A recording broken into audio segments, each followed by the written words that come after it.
தம் கிருபை பெரிதல்லோ, என் ஜீவனிலும் அதே இம்மட்டும் காத்ததுவே. இன்னும் தேவை கிருபை தாருமே, இன்னும் தேவை கிருபை தாருமே. கர்த்தரும் இரட்சகருமாகிய இயேசு கிறிஸ்துவின் ஈடு இணையற்ற நாமத்தில் சேனைகளின் கர்த்தர் ஊழியத்தின் மூலம் 16/8/2024 இந்த நாள் உங்களுக்கும் உங்கள் சந்ததிக்கும் சந்தோஷத்தினால் நிரப்பப் போகின்ற நாளாக அமையப் போகின்றது என்று மனதார வாழ்த்துகின்றேன். இன்று நாம் அறியவிருக்கும் கிருபையின் வார்த்தைகள் மத்தேயு 28:20. இதோ உலகத்தின் முடிவு பரியந்தமும் சகல நாட்களிலும் நான் உங்களுடனே கூட இருக்கிறேன். கத்தோலிக்க வேதாகமம் இவ்வாறு கூறுகின்றது. இதோ உலக முடிவு வரை எந்நாளும் நான் உங்களுடன் இருக்கிறேன். என் அன்பு சகோதரனே சகோதரியே, இந்த வசனத்தின் மூலம் கர்த்தர் நமக்கு கூறும் ஆலோசனையும் அறிவுரையும் ஒரு தேற்றரவும் ஒரு மகிழ்ச்சியான விஷயமும் என்னவென்றால், அவர் நமக்கு இன்று வாக்கு கொடுக்கின்றார். இனி உலகத்தின் முடிவு பரியந்தமும் சகல நாட்களிலும் நான் உங்களை விட்டு விலக மாட்டேன், கைவிட மாட்டேன், உங்களோடு இருப்பேன் என்று வாக்கு கொடுக்கின்றார். எவ்வளவு மகிழ்ச்சியாக இருக்கின்றது அல்லவா? கடந்த நாட்களில் யோர்தானை போல எத்தனையோ பெருவெள்ளங்கள், எவ்வளவோ சோதனைகள், எத்தனையோ நிந்தைகள், அவமானங்கள் அனுபவித்தோம் அல்லவா? ஒருவரும் எனக்கு உதவி செய்யவில்லையே. பிறர் வருத்தப்பட்டால், கண்ணீர் வடித்தால் அவருக்காக ஓடி சென்று ஏன் அழுகிறீர்கள் என்று கேட்க 1000 பேர் இருந்தார்கள். ஆனால் நான் கண்ணீர் வடிக்கும் பொழுது இவர்களுக்கு வேண்டும் என்று அதை நான் சிரித்து மகிழ்ச்சி அடைந்தவர் எத்தனையோ பேர். எனக்காக ஆறுதல் கூறுபவர் ஒருவரும் இல்லையே என்று கலங்கி தவித்து நான் என்ன செய்ய வேண்டும், நான் இவ்வளவு ஜெபித்தும் நான் இவ்வளவு உபவாசம் செய்தும் எனக்கு உதவி செய்ய யாரும் இல்லையே என்று கலங்கி தவித்தீர்களா? கர்த்தர் இன்று உங்களுக்கு வாக்கு கொடுக்கின்றார். என்ன வாக்கு பார்த்தீர்களா?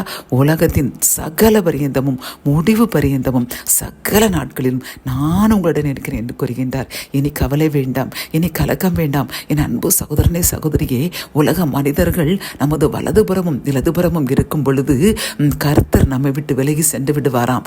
ஆனால் மனிதர்கள் நம்மை விட்டு விலகி சென்று அவர்கள் நம்மை ஏளனமாக பார்க்கும் பொழுது கர்த்தர் தூதனை அனுப்பி நமக்கு வலதுபுறமும் இடதுபுறம் இருந்து நம்மை தேற்றி நம்மை பாதுகாத்து அவர்கள் மத்தியில் உயர்த்துவாராம்.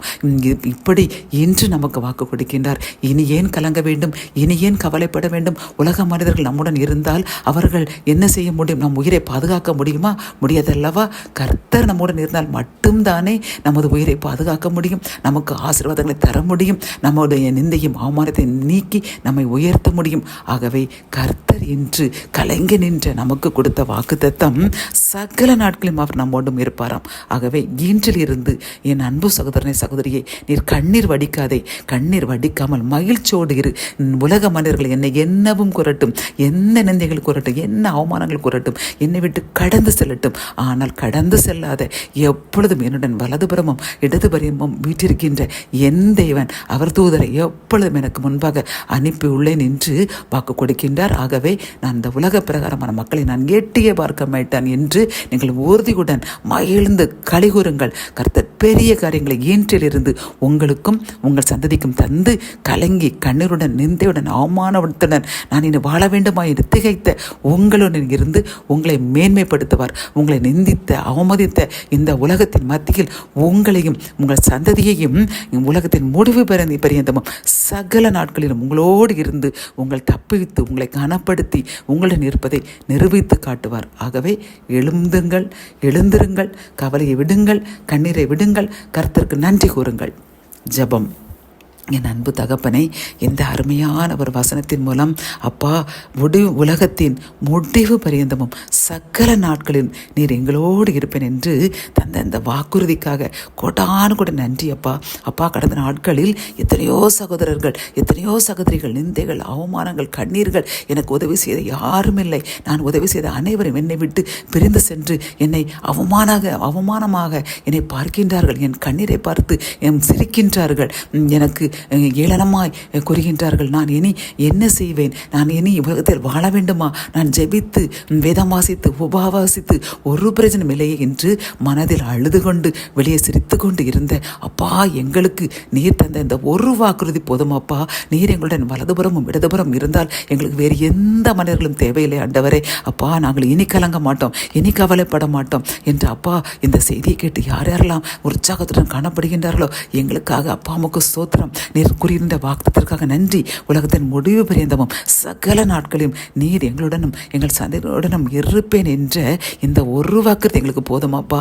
இப்பொழுது நாங்கள் உமக்கு நன்றி கூறுகின்றோம். என்னுடன் சேர்ந்து யார் யாரெல்லாம் இனி நாங்கள் மனிதர்கள் எந்த நிந்தைகள் தான் சொன்னாலும், எந்த கவலைகள் எங்களுக்கு தந்தாலும், எங்களை எந்த அவமானப்படுத்தினாலும் நாங்கள் கவலைப்பட மாட்டோம் அப்பா. நீர் கொடுத்த இந்த வாக்குறுதிக்காக நன்றி என்று யார் யாரெல்லாம் இப்பொழுது உமக்கு மனதார நன்றி கூறுகின்றார்களோ எங்களுக்காக அவர்களுக்காக ஜெபிக்கிறோம் அப்பா. இந்த வாக்குறுதியை இறுதி வரை நிறைவேற்றுங்க அப்பா. நாங்கள் இதற்கு பாத்திரமாக அமைவோம் என்று நாங்கள் வாக்கு கொடுக்கின்றோம். எங்கள் வாக்குறுதியை ஏற்றுக்கொள்ளுங்க. அதன்படி வாழ கிருபை தாங்க. எங்களையும் எங்கள் சந்ததியும் ஆசீர்வதியுங்க. மீட்பர் இயேசுவின் மூலம் ஜெபம் கேளும் நல்ல தகப்பனே, ஆமேன்.